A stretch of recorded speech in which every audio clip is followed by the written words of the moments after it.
family ko eh. I was trying to find solutions to every problem. Sabi ko, wala akong makita trial separation, option, or proposal. Only the legal separation. And in legal separation, i-hand down pababa sa ahensya yung area of counseling. The same with Vowsy law. Sa Vowsy, pag nasa court na ang case, ibababa sa mediation, baka sakali magkasundo pa. At nakalagay doon na yung husband will undergo intervention, counseling, etc. In other words, doon lang nagkakaroon ng intervention ang gobyerno kapag pumunta na sa gobyerno yung kaso pag umakyat na. Kaya nga dumami ang divorce advocates because of the lack of idea about trial separation. Diba? Kasi annulment ang mahal-mahal. So hindi namin option yan, mahal-mahal eh. O di mapapamember na lang siya sa Divorce Coalition Philippines. Meron ng chapter about probinsya. No? Cebu chapter, Davao chapter, may membership fee yan. Ano trabaho nila? Lobbyists. They are called lobbyists. Sila yung lagi nandun sa Kongreso to push for the divorce bill. Yan na lang yung option na nakikita nila eh. Kasi ayaw sa isa't isa, hindi na nagkausap, nagkanya-kanya na ng pamilya, kanya-kanya ng buhay. So, hindi na nila makita yung possibility of government's intervention. Only sa divorce law na lang. Yung nakikita nila. Last resort. Okay? Now, it's good that there is a training like this telling you na may trial separation. Diba? Ma'am? Sir, magtanong lang po. Kasi meron po Good morning po, sir. Gusto ko lang pong itanong, gusto ko pong malinawan ano po yung kasi sinabi niyo po kanina, annulment is mahal. And they rather go doon sa divorce coalition. So ano po ngayon ang pagkakaiba ng divorce sa annulment? Bakit meron silang gano'n? Ano sila doon sa option na pumunta sila doon sa divorce? The last option na yun. Ano po yung pagkakaiba? Salamat po. Hindi kasi siya costly. Hindi siya magastos. Pinattern nila yan sa US na pag punta mo sa City Hall, ayoko na po, wala na akong asawa. Set me free. Babayad ka lang ng konting fee, wala nang court process na dadaanan. Ano yun, sir? Administrative. Sa City Hall lang i-implement. Kaya pag natuloy yan, magkakaroon ng separate agency. Kung i-under yun sa DSWD, baka another division of DSWD.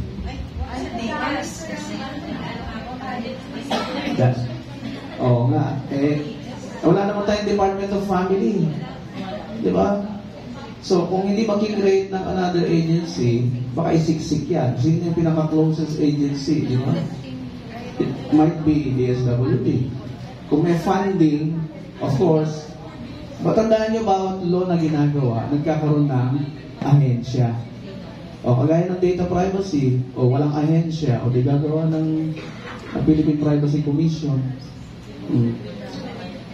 Bawat law na lalabas, pag walang ahensyang mag-i-implement, they will create another agency to implement the law. So another, employment opportunities. Okay? Pinakamalaking employer nga daw talaga, gobyerno. No? Kaya, ma'am, Sorry po, curious lang po siya ay may divorce po at magkakapanan niya. Saan po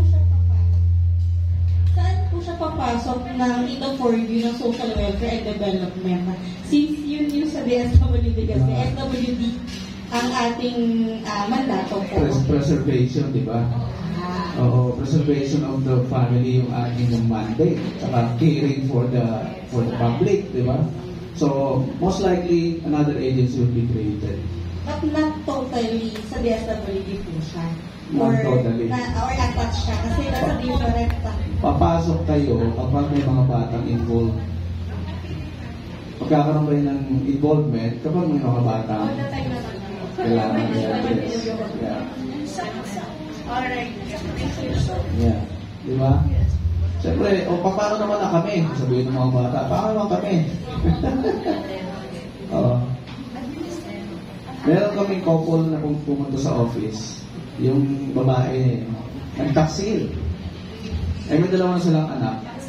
Alam niyo kung ano katwiro ng babae? Malalaki na yung mga anak natin, maintindihan niya ang ating problema. No? Ganun yung kanyang katwiran. So, kinausap ko, Madam, alam mo ba yung sinasabi mo, pinag-aralan mo bang mabuti? Kasi sa mga bata, hindi nila kayang mag-recover to self-love. Tayo as adults, ayoko na sa'yo, babalik lang tayo sa self-love. Di ba? May mga resources tayo to regain self-love, to regain freedom. Eh mga bata, anong resources niyan? Kung nasaktan, kung napabayaan, di ba?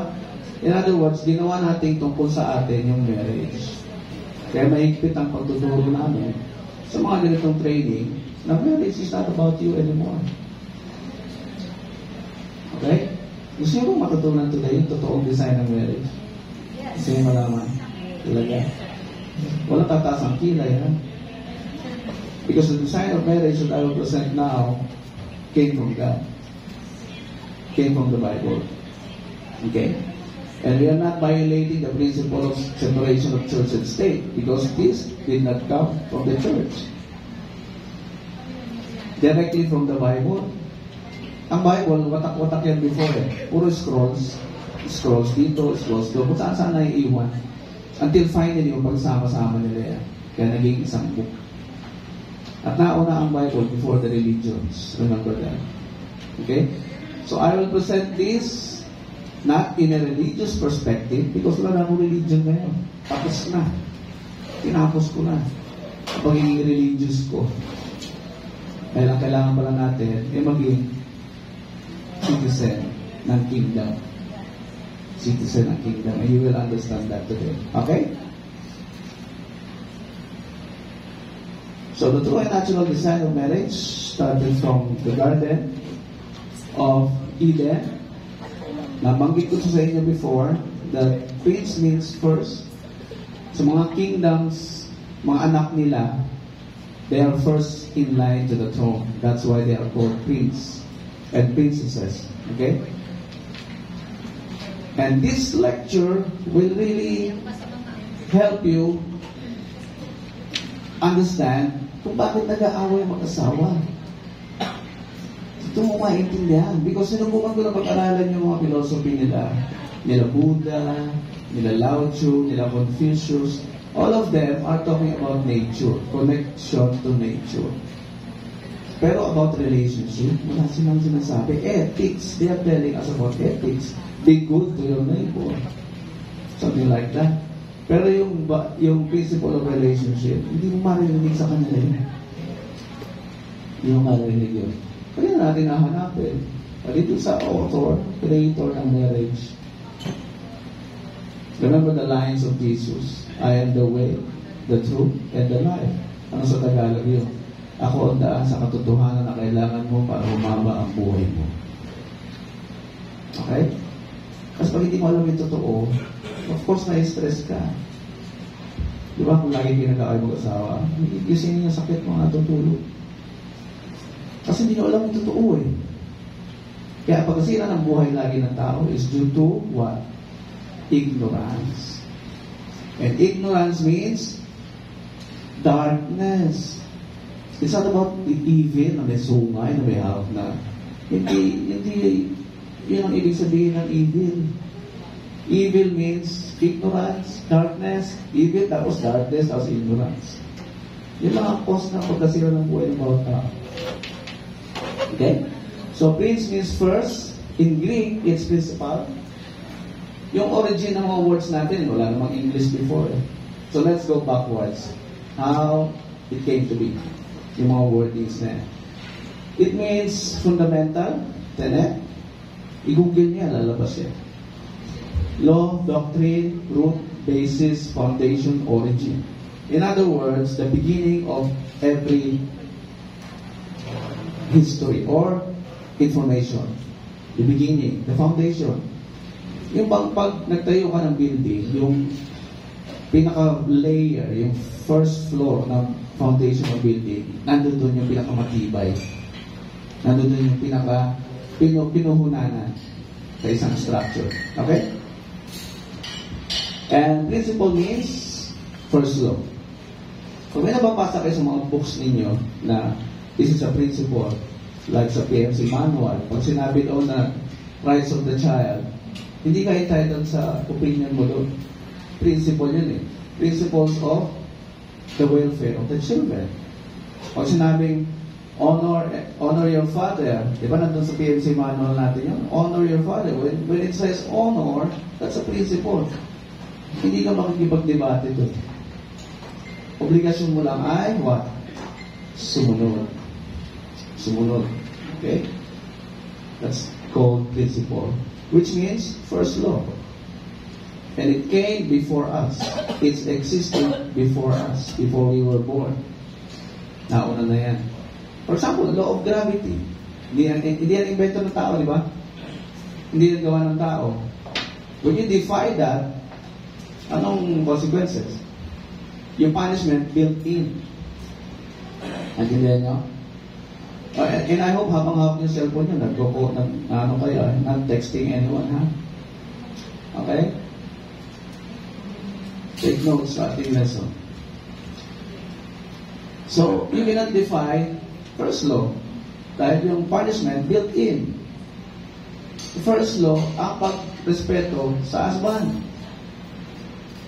Subukan mong sabihan yung asawa mo na, mas malaki kita ko sa'yo.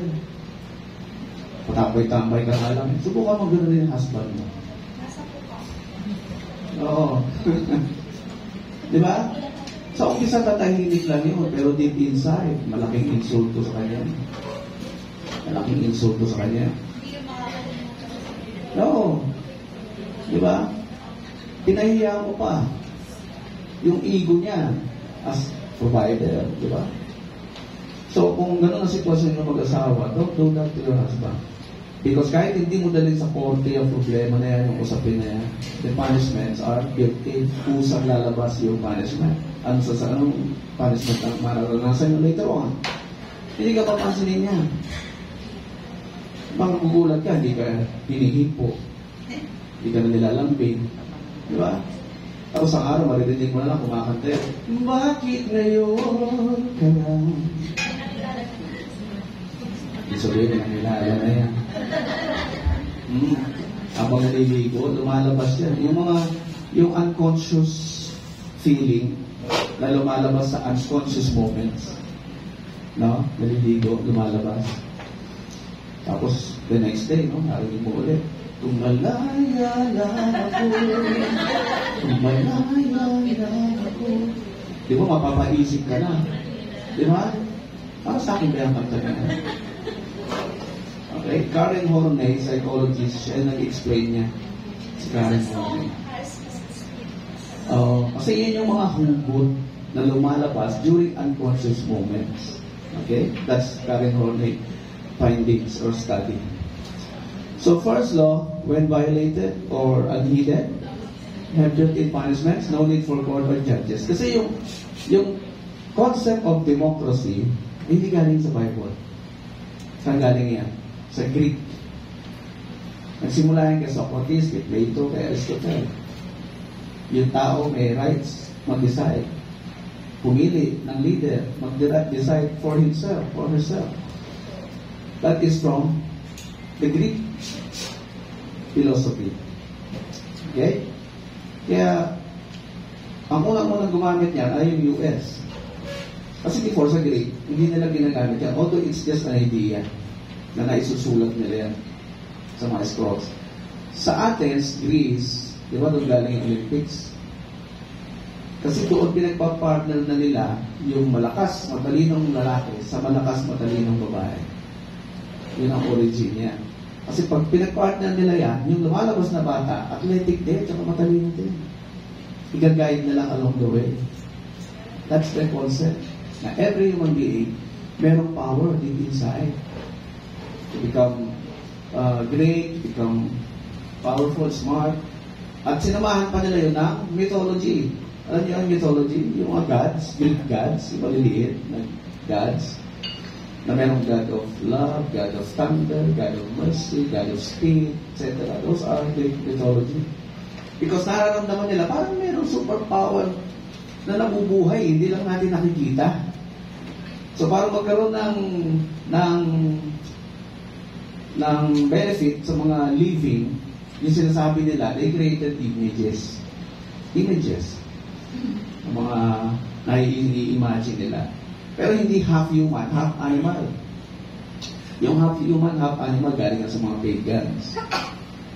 Pero yung buong tao na parang human being ang itsura, hindi nila inahaluan ng animals yun. Talagang Greek mythology, Greek gods, pure parang human being din. Okay? So, we can never argue with principles. Ano pang i-argue mo sa nabasa mo? Husbands, love your wives, do not be harsh to them. Is that debatable? Argue mo pa ba yun? Husbands? Saya, busy ka dyan ah. Di ba? Hindi mo na i-argue yun, di ba? Kasi, scientifically discovered, the woman are created to be what? Alam niyo ba, paano kayo created? Alam niyo? Problema din yan. Hindi niyo alam. You are created to be emotional. That's why there's an instruction not to be harsh to the woman. Tinuklas ng science yan. Bakit kaya pinagbabawal ng Bible na maging harsh sa babae? Because you are created to be emotional. That's the answer of science. Now you will always say what you feel, not what you think. Kaya nga the more frustrated yung babae, the more na maingay. Lahat ng nararamdaman niya, halo-halo, iba-iba eh. No? Mag-utang, etc. Kaya yung husband mo, pag hindi ka naiintindihan to be an emotional woman, ang sasabihin na lang ang husband mo, ang gulo-gulo kausap nito. Hanggang sa talikuran ka nila. Diba? Kaya you tend to nag when you're frustrated. Okay? We cannot give conditions to principles before we obey. Huwag mo naglagay ng condition niya because not following it will also punish you. Hindi mo ma-enjoy yung benefits. Okay? We are not entitled to our opinions against it. We can only benefit from its built-in benefits if we choose to obey or apply them in our life on a daily basis. Consistent ang ating pag-apply ng principles. Okay? Hindi siya option. Hindi siya suggestions. Hindi siya recommendations. I want to emphasize that. Natural law din ang tawag sa first law. Pag sinabing first law, ito daw ay, malinaw ba sa'yo, Ma'am Wilson, yung according to natural law theory,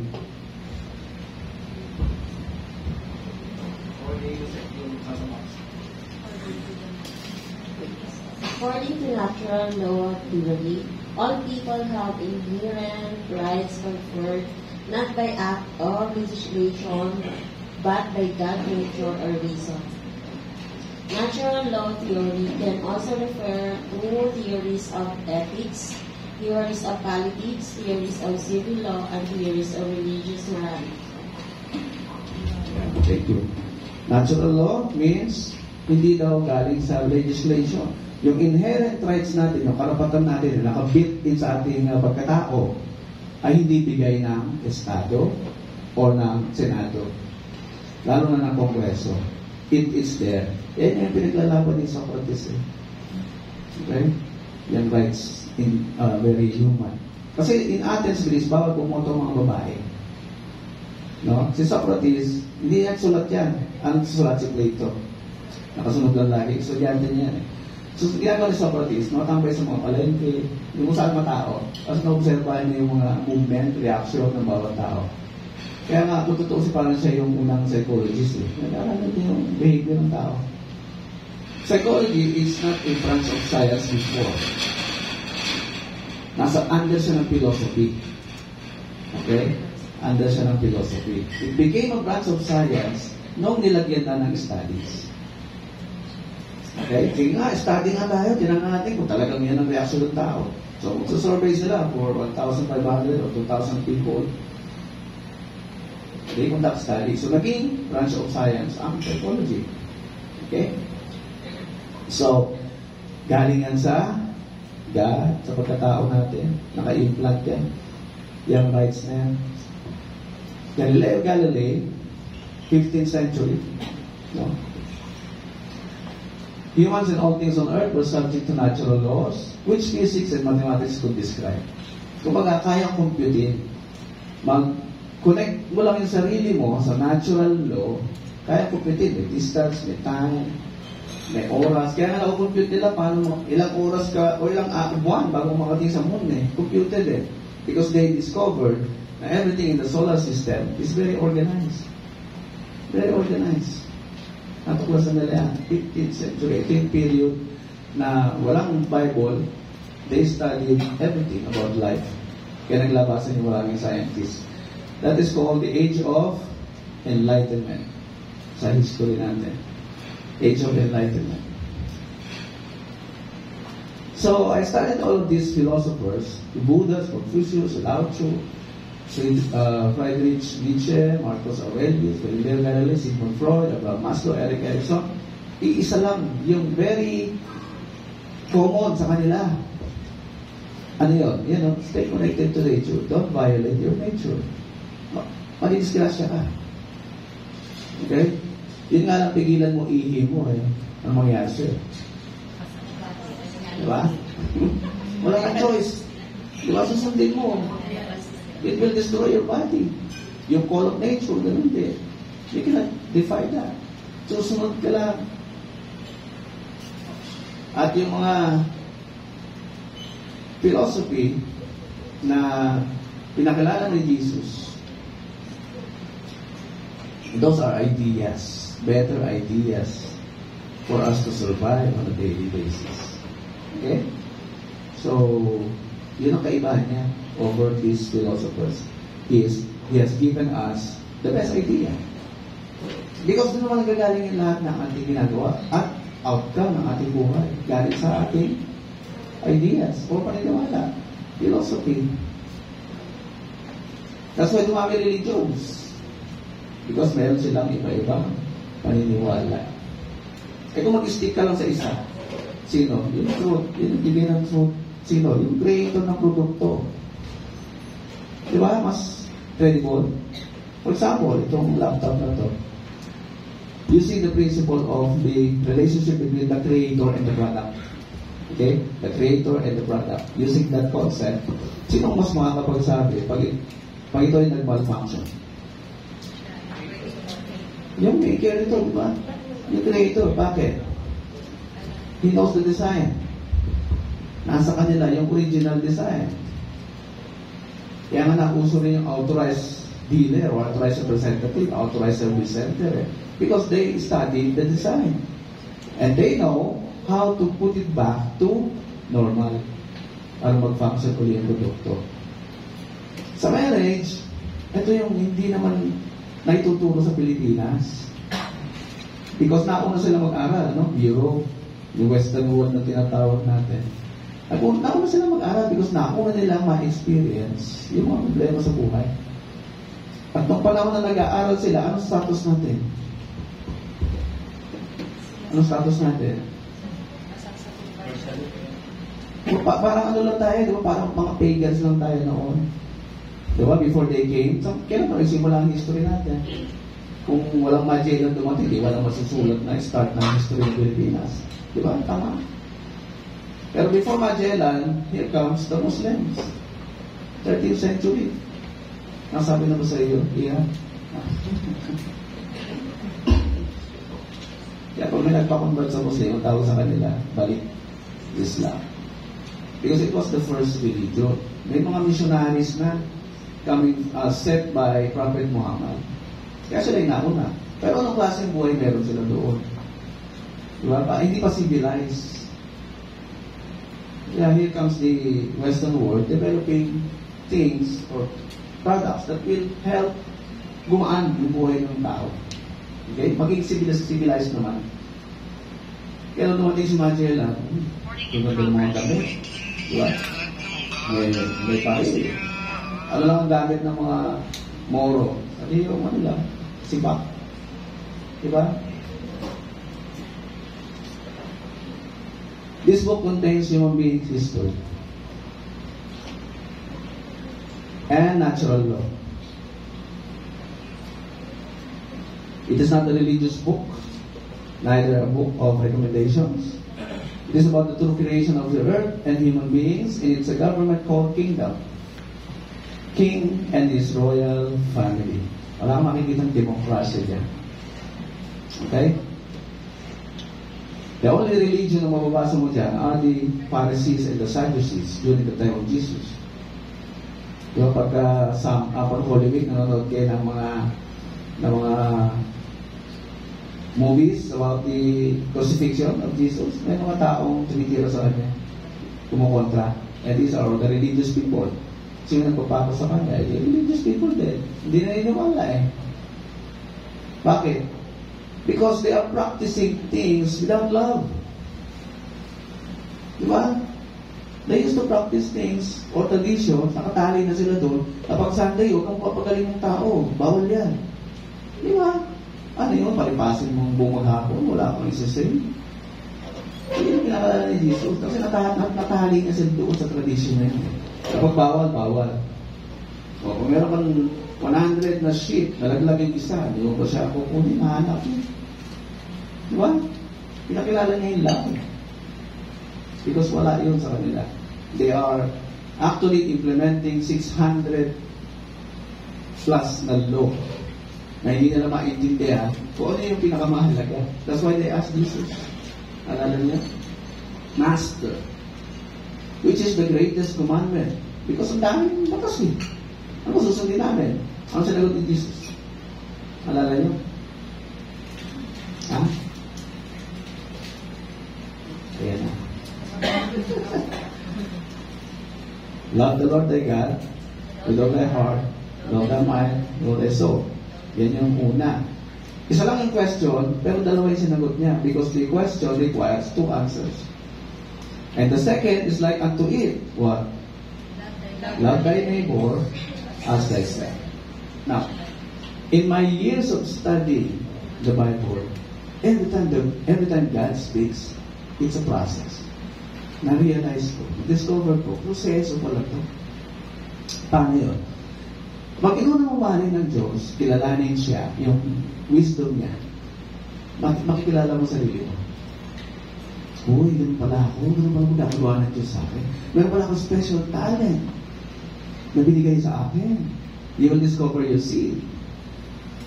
And the moment you begin to know yourself, you will love yourself. Diba?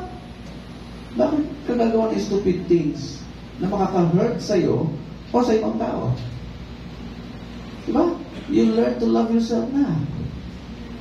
So, it's a process to be developed before ka magmahal ng iba. And neighbor can be your spouse, your community, anyone in the community. That's the meaning of word neighbor. It can be anyone. Kaya nga pag hindi pa fully developed yung sarili mo, wala ka pang confidence sa sarili mo, malayo lang ng konting kaibigan mo, nag-uuri ka na eh. Uy, ano ka ba? Ba't di mo na ako pinapansin?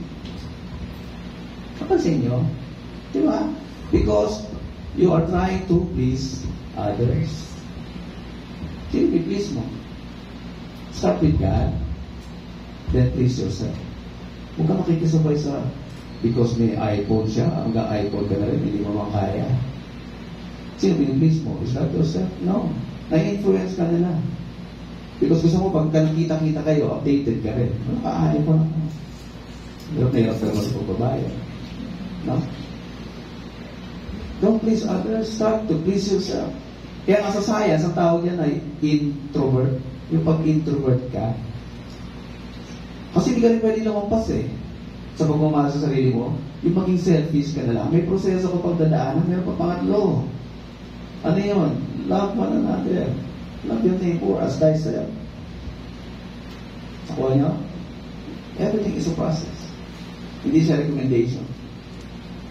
When God started to build a nation, anong inuna niya na batas?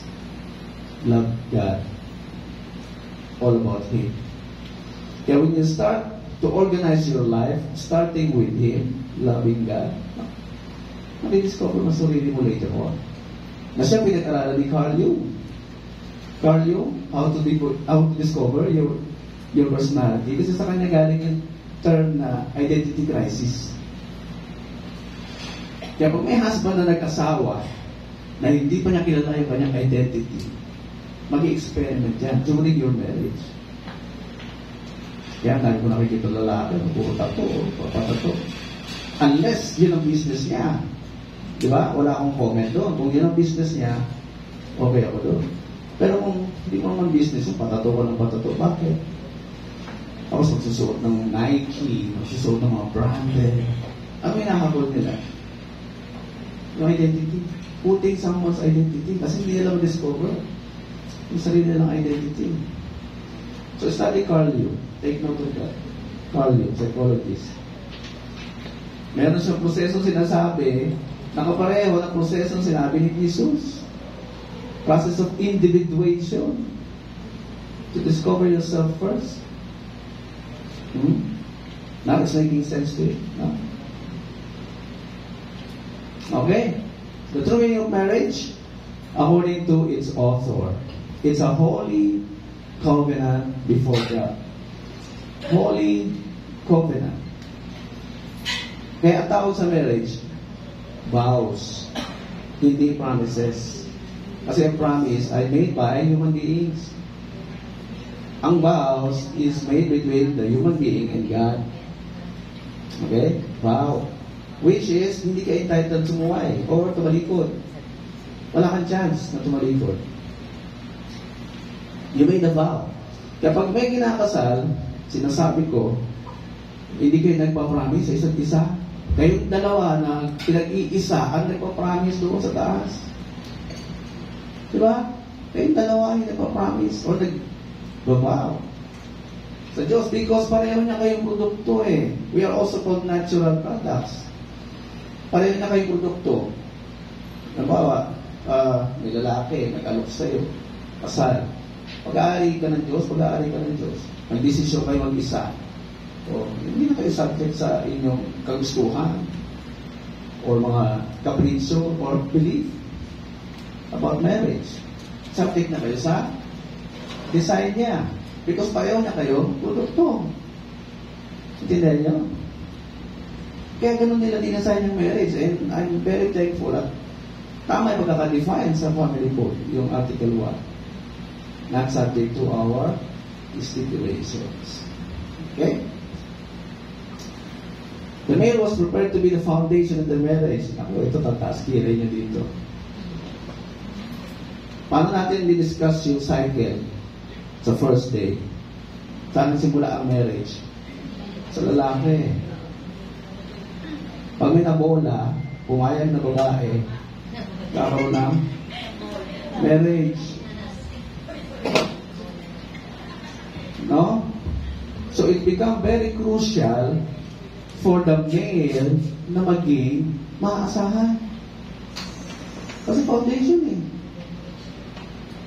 Okay, may 5 qualities or characteristics na binigay ang Diyos doon sa lalaki, sa Garden of Eden.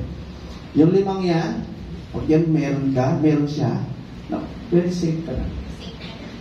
Safe ka na doon. Diba? The rest are just adjustments. Okay, tingnan natin kung ano yan. In US, they studied na lahat ng social ills nila pala ay galing sa fatherless homes. Yung mga bata na criminal, no? Bata-bata pa, criminal. They conducted a study. Saan ba nagagaling lahat itong problema natin? Ba't ang dami natin problema? Bakit may mga eskwelahan na pinagbabaril? Di ba? Sa kanila lang nangyayari yun. Imagine mo, anak mo, nag-aaral, tapos bigla na lang meron. Because of the gun control nila, wala rin sa ayos. At yung mga suspect, pag tinrace back nila lahat yung history, galing sa broken home. All of them. Broken home. Na nakita rin, pareho sa bahay, ayun, nakita, binit. Galit sa mga batang inaasikaso ng parents. Yun ang hugot nila. Kayo mga nasa eskwelahan, kayo ay mga mapalad, naalagaan kayo ng magulang nyo, pero ako pinabayaan. Yung galit niya, nilalabas niya. Okay? And let's pray na hindi tayo umabot sa ganyan. Kasi yung divorce law na yan ang possible na consequences niya. Nanahinig ka sa office, nag-work ka. Trusting your son or daughter na sa school, bigla na may ganong balita. Dahan-dahan yan. Papunta yan dyan. Because ginawa natin tungkol sa atin ang marriage.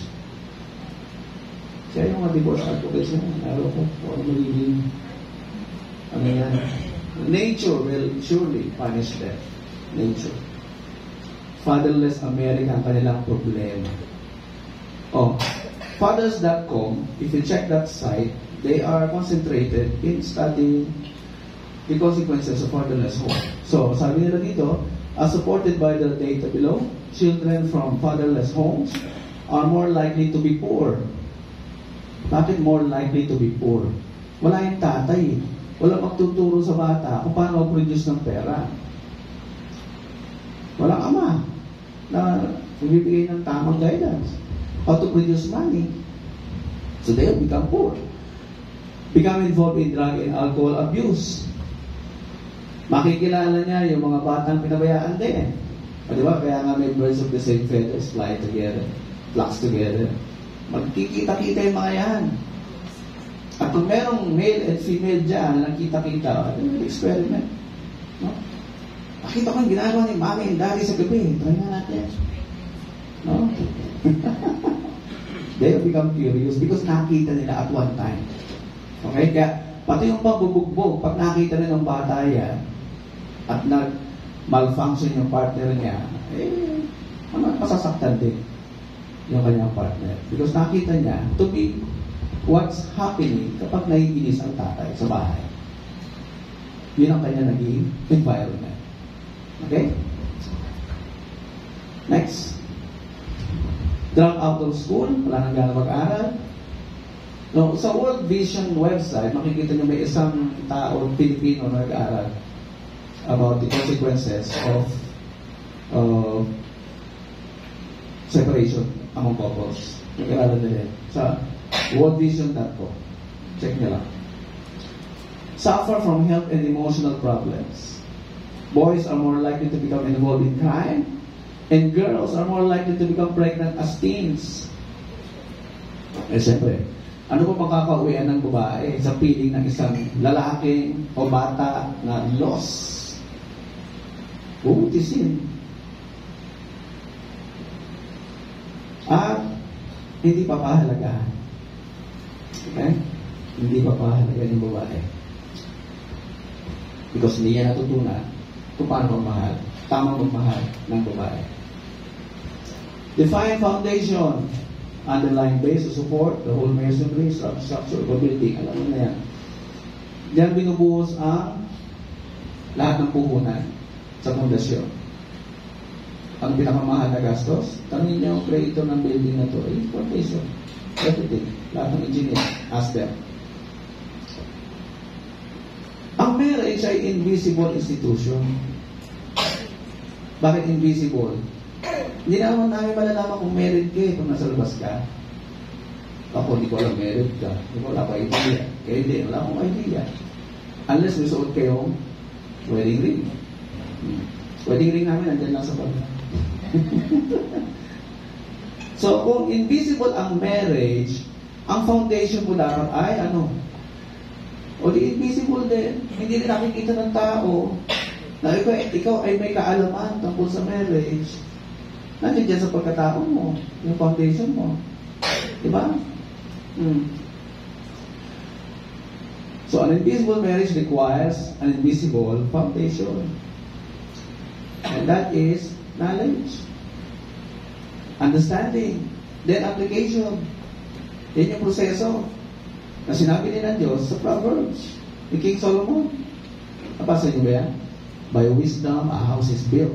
And through understanding and knowledge, its rooms are filled with rare and precious treasures.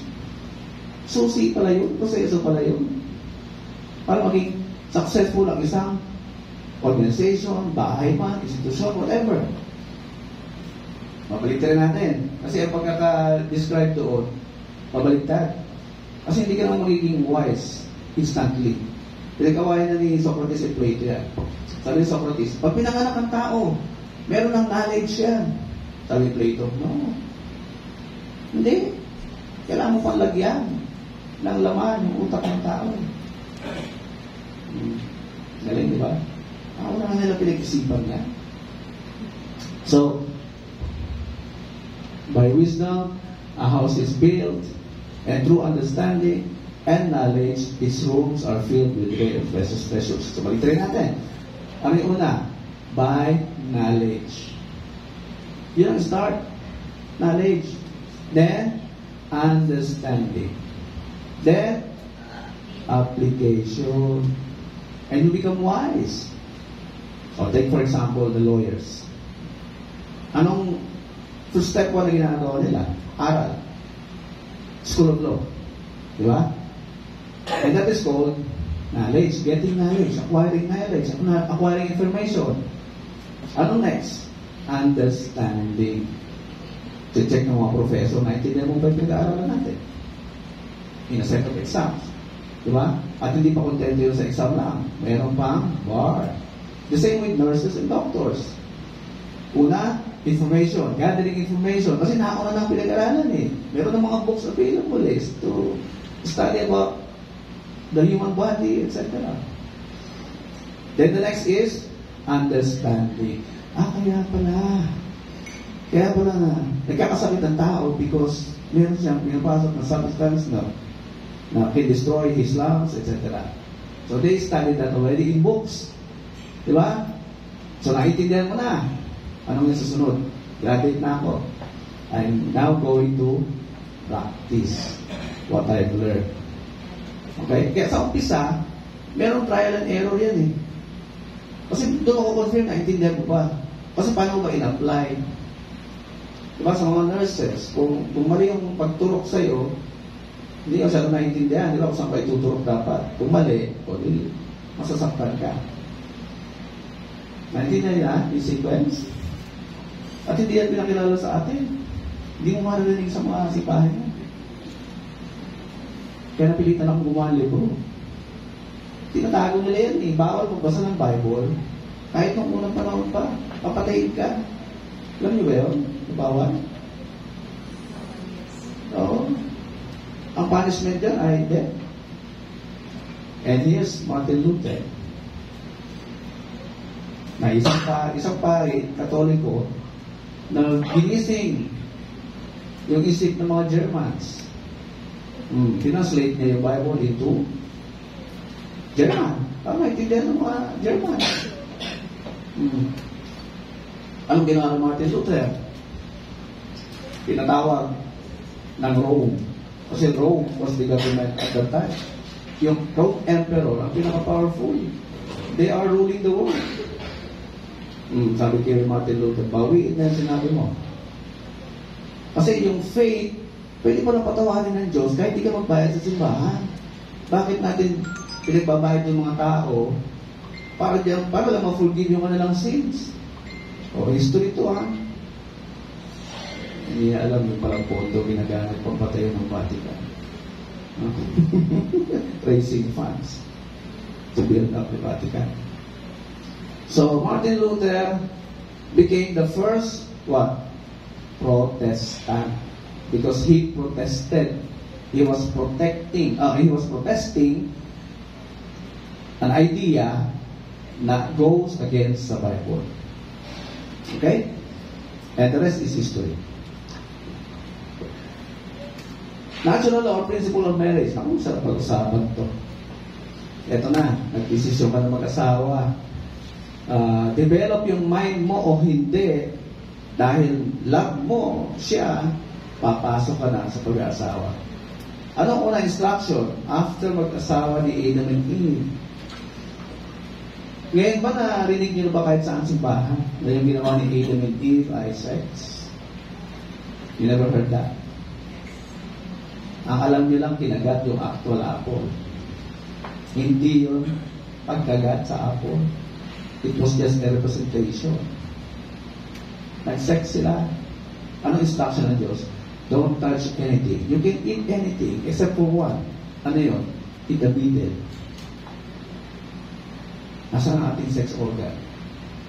In the middle. Do not touch that. May mangyayari. Okay? Bakit hindi tinutulong sa simbahan niya? Because it goes against the doctrine of multiplication. Questionin mo eh. Teka muna, Father, Bishop, Pastor, kung bakit sex yung nangyari, nagtuturo nga yung mga pari na magpakarami tayo. Bakit pinalayas sila after na lumang sex? O di ba, magkakaroon ng debate ngayon. Kaya hindi na tinuturo yun. Yung nag-sex si Eva at Adan. Because it goes against the principle of multiplication. Because the moment na naging member ka ng religion nila at nagkasawa ka, yung anak mo automatically member. More members, more collection. More collection, more money. More money means more power. Sa gobyerno. Sa society, powerful. Lagi nila. You want tibag yan. No? Something like that. Money gives them power. And that money comes from the membership. Okay? So, a man shall leave his father and mother. Hindi ito baliktad. Na sinabi na, a woman will leave his father and mother. Hindi. Only the man was instructed to leave the house. Dahil pag yung babae nag-malfunction because hindi tama yung environment na binigay ni husband, uuwi lang yan sa kanyang parents. Babalik lang yan sa kanyang parents. Na responsible, na nafe-feel niya yung security, protection, love, care. Di ba? Babalik yan sa parents. Kaya lalaki yung unang inutusan, aalis ka sa parents mo, matitigil ang lahat ng na-enjoy mo sa responsible parents mo. Ano yung na-enjoy mo sa responsible parents mo? Pagkain, tuition fee, di ba? Magandang kwarto, may kotse pa, o mayaman si mama, si papa. May-enjoy mo lahat yun, even without working. Di ba? Just having a responsible parents. May-enjoy mo lahat yun. Ngayon, nag-asawa. And they will be united to his wife, and they will become one flesh. Sino nagsasalita dito? It's not God. It's Adam. It's Adam. Genesis chapter 1 verse 24. It's Adam. Kasi nung pinatulog siya, hinugot yung tadyang, doon sinawag yung babae, di ba? Si Adam saan galing? Sa lupa. Naalala niyo? Ha? Sa lupa. Bakit hindi sa lupa din ginawa si Eve? Pwede naman sa lupa din. The reason behind is that the male ang unang nanganak. Hinugot yung babae sa katawan ng lalaki, which means it came from our body. You came from our body. Kaya nararamdaman nyo na parang may baby. Gusto nyo lagi kayo pinapamper. Gusto nyo lagi kayo protected by your husband. Patuloy nyo pag hindi nyo nararamdaman yan. Di ba? Ano ba ang treatment na ginagawa sa baby? Hindi mo ginugutom. Hindi mo inaayaan magapian ng lamok. Di ba? Gusto mo laging tumatawa yung baby. Gusto mo laging masaya yung baby. Kasi hindi siya normal pag hindi siya gano'n eh. Di ba? We want to see a baby na laging masigla, so makain, and you feel that way. Because every woman is a man's baby. And that feeling will activate pag nag-asawa ka. Okay? Pag single ka, syempre, yung mga single naririnig ko din eh. Di ba yan? Tagal ko naman makakita ng ng aking dream boy. Saan ko makikita yun, di ba? With that feeling alone, nandun yung yearnings or desire to be protected, to be comforted, to be nourished. Di ba? Nandun yung feeling na yun. Na alam niyo, yung lalaking yun, yung magbibigay. And Carl Jung also discovered that, na meron tayong part ng katawan na tawag ay animo-anima. Yung maleness within you, parang may kulang sa katawan ninyo. Tawag yan, animo. Sa babae, anima. Meron kayong maleness na nararamdaman na kulang sa katawan niyo. Sa lalaki, ganun din yung animo. Sa babae, anima. Okay? Go back to Carl Jung. Wala na yan. And sa Matthew, tinesting siya. Si Jesus. Kasi nung panahon na yun, before that, balikan ko yung leave. Diba? Will leave his father and his mother. Chinek ko backwards, the meaning of leave. It's a Hebrew word which means leave behind, disassociate, disconnect, move out, depart from. Ano ang i-disconnect mo? Ano ang ihiwalay mo sa parents mo?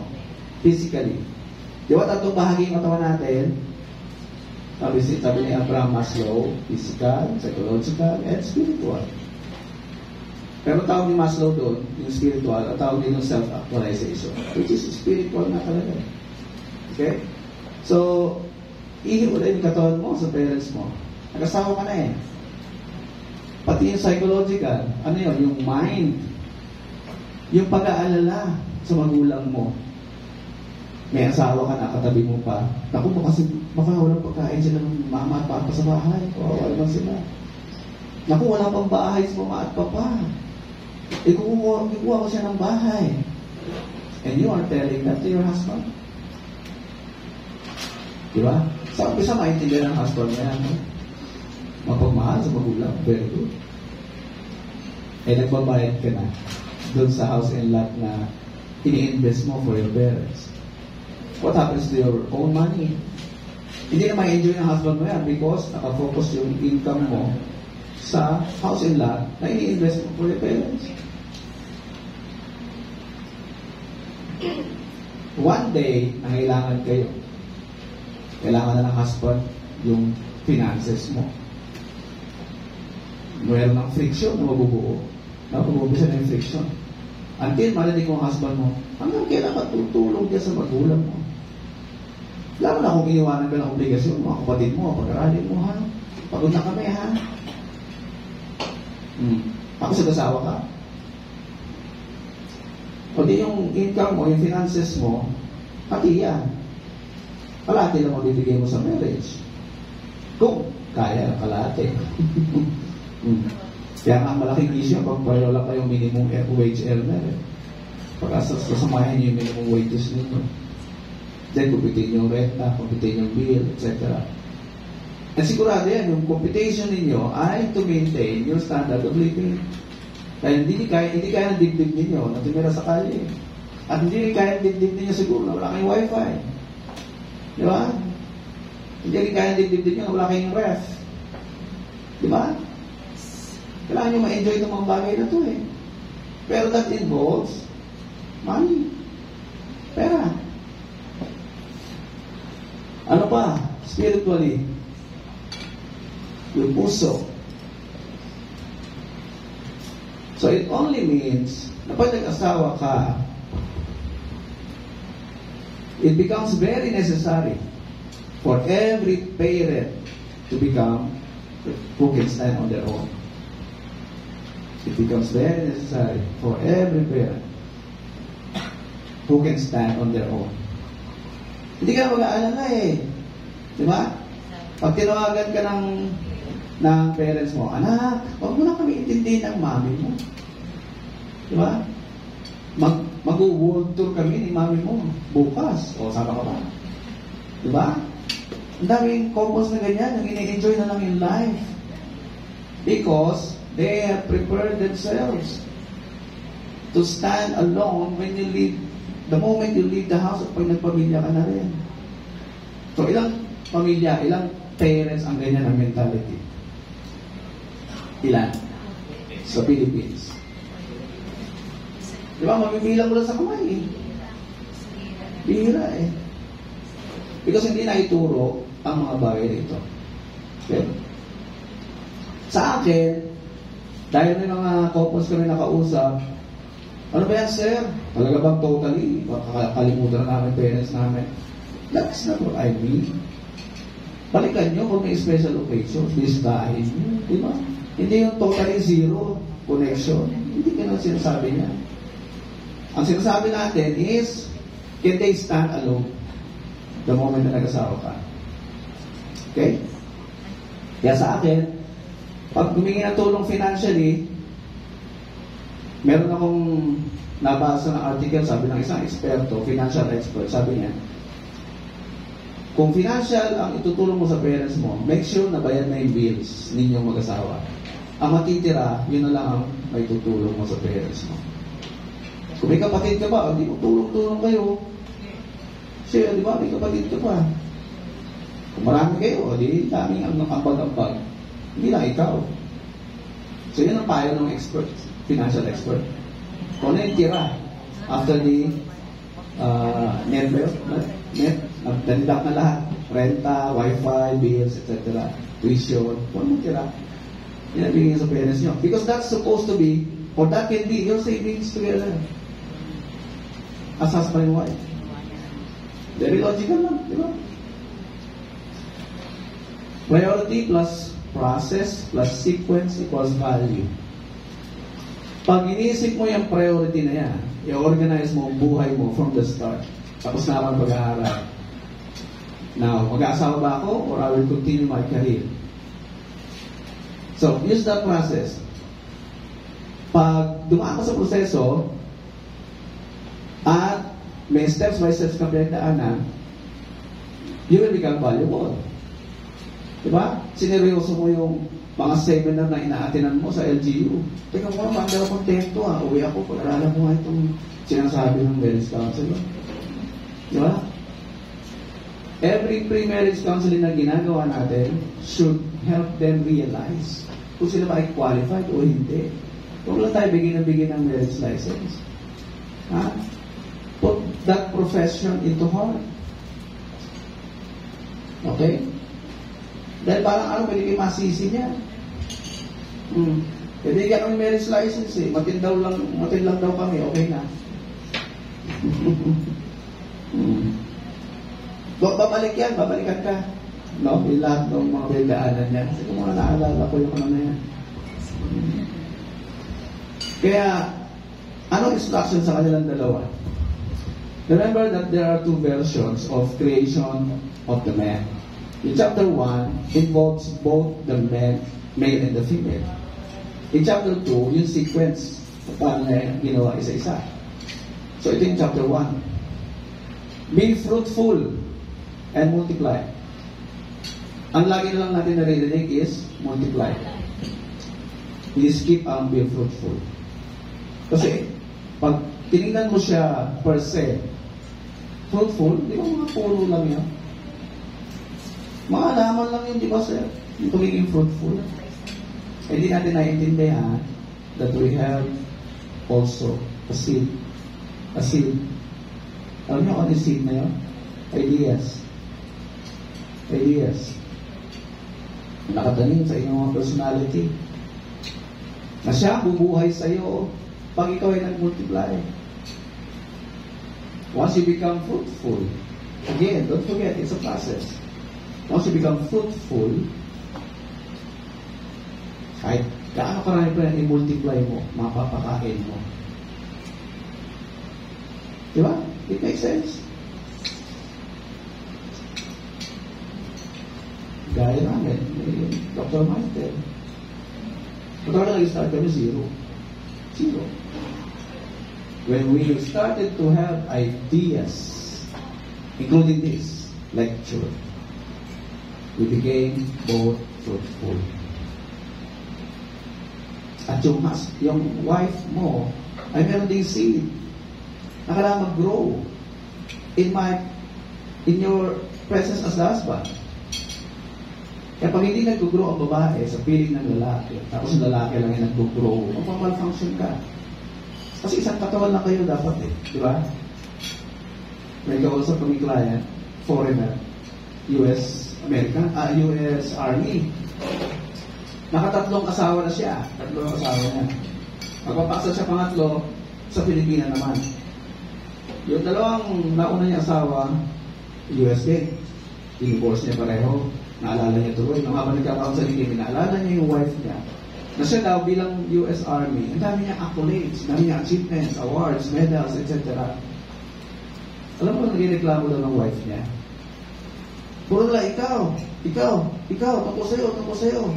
Pero nag-aaway na sila, sabi ng wife, sisirain ka pa rin.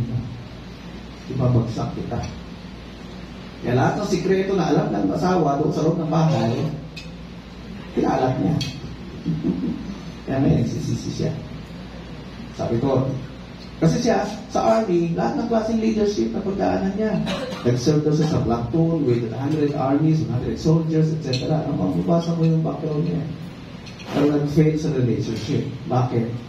Naiwan niya ang asawa niya. Now, I was supposed to say, kasi sir, dapat kasama mo yung lumilipad. Pag nasa microphone ka, you have to acknowledge her. I will not reach this status if not for my very humble or loving wife. Diba? Oh. And na-neglect. Kaya ang buhay nila, naging puro tungkol sa kanya. And about human being, di ba? Gusto maging successful. Lahat tayo. Nasa puso natin yan.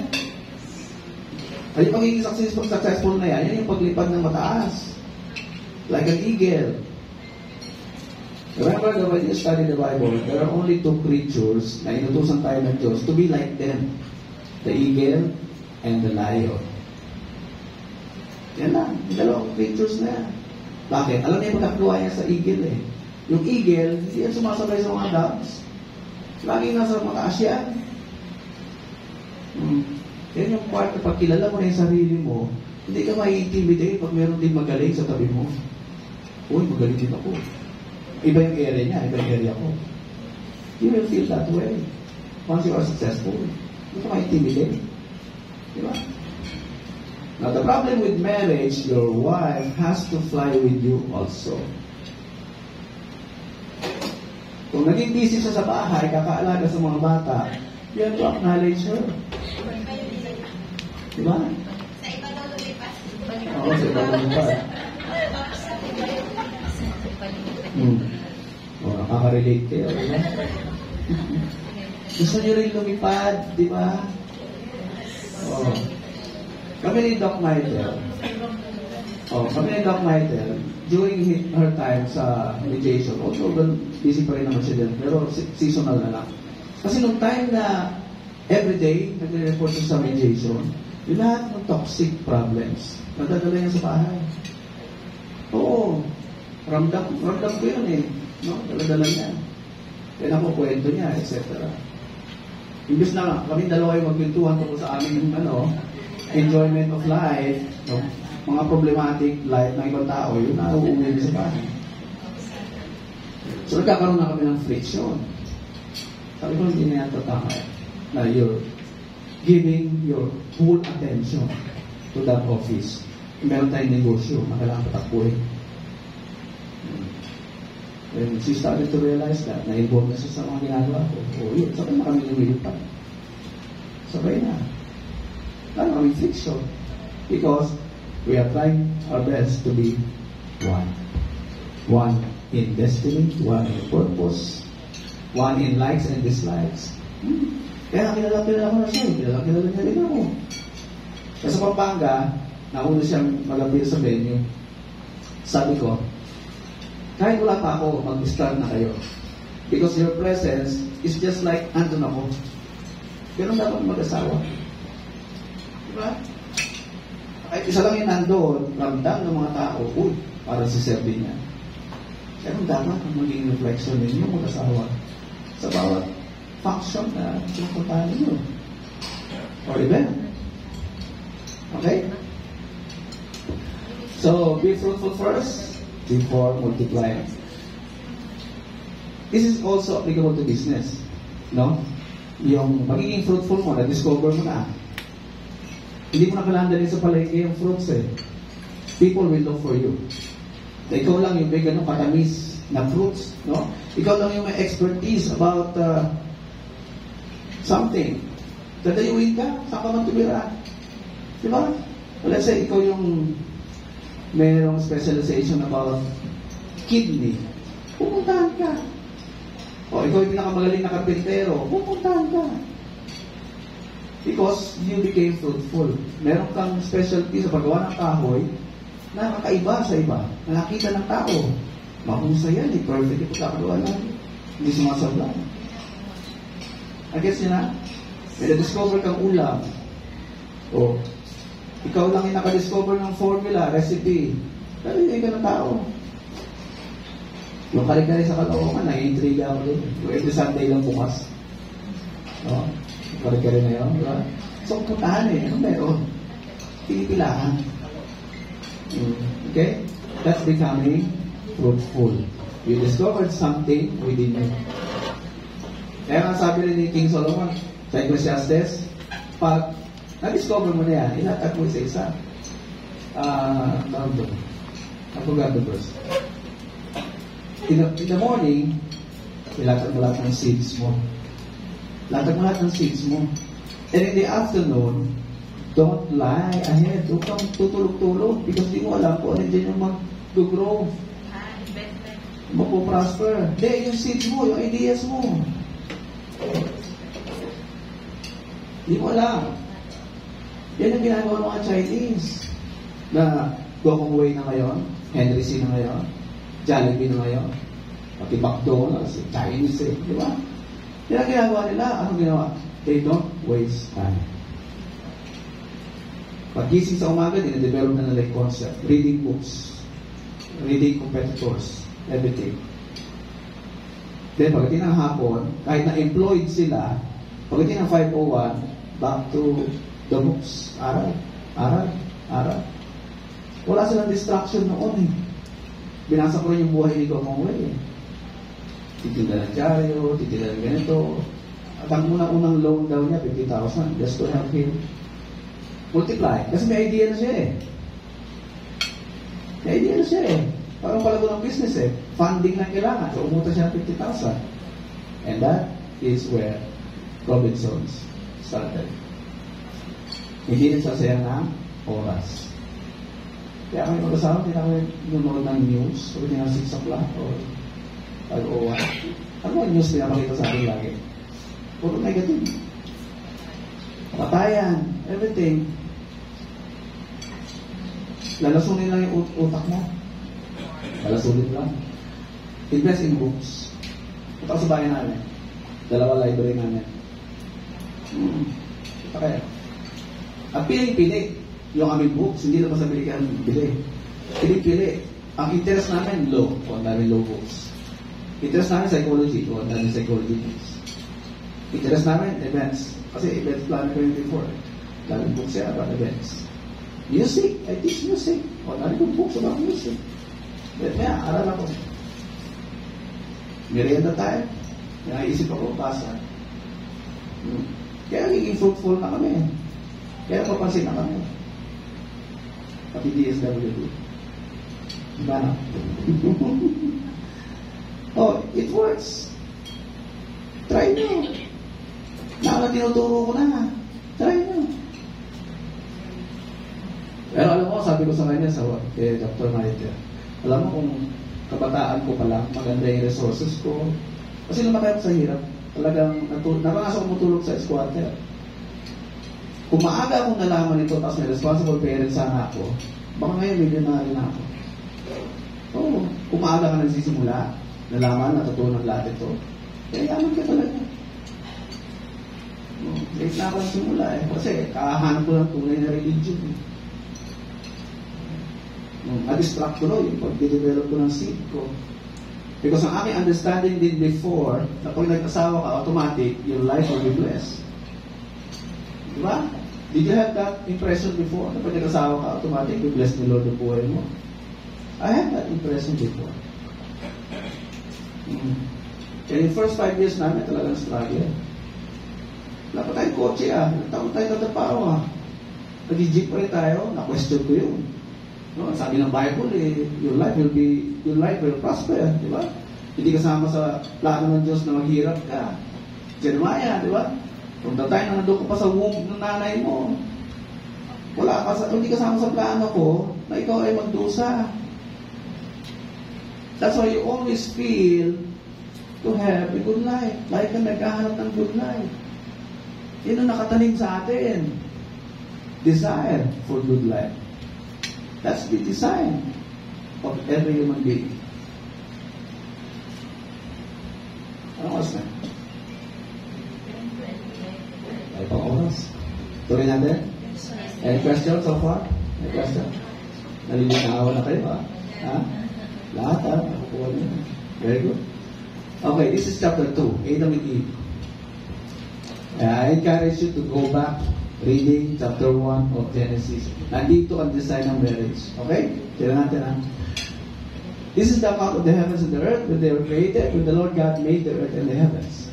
Now, no shrub had yet appeared on the earth. Wala pa raw mga tanim. No plant had yet sprung up. Bakit?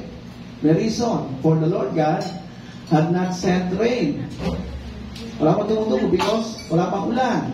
Hindi pa rin nagpapadala ng ulan. Bakit? Because there was no man to work the ground. Wala pang tao. Nakita niyo kung gano'n ka-organize ang Diyos? Diba? That's organized. Being organized. But streams came up from the earth and watered the whole surface of the ground.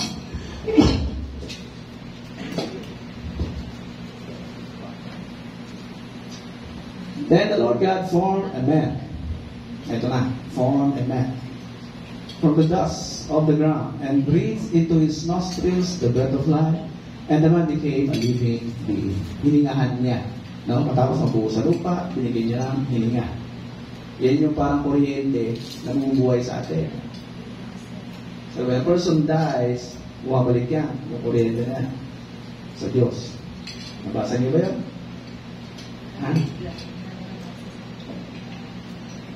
Now the Lord God had planted a garden in the east. Saan? Sa east. God ang nag-plant ng garden. Siya mismo ang nag-plant ng garden. Okay? In Eden. And there He put the man He had formed. Alam niyo ba, Eden is a Hebrew word which means spot. A spot on the earth na kasama ng Diyos ang tao. That's the meaning of the word Eden. Hindi siya place. Because for many centuries, tinuklas ng archaeologists ang lahat ng sinasabi dun sa Bible, and they discovered everything. May mga ebidensya. Except for the Garden of Eden. Hindi na makita-kita. Pero alam lang nila, nandoon yan sa Mesopotamia, which is now Iraq. Kasi nandun yung 4 rivers.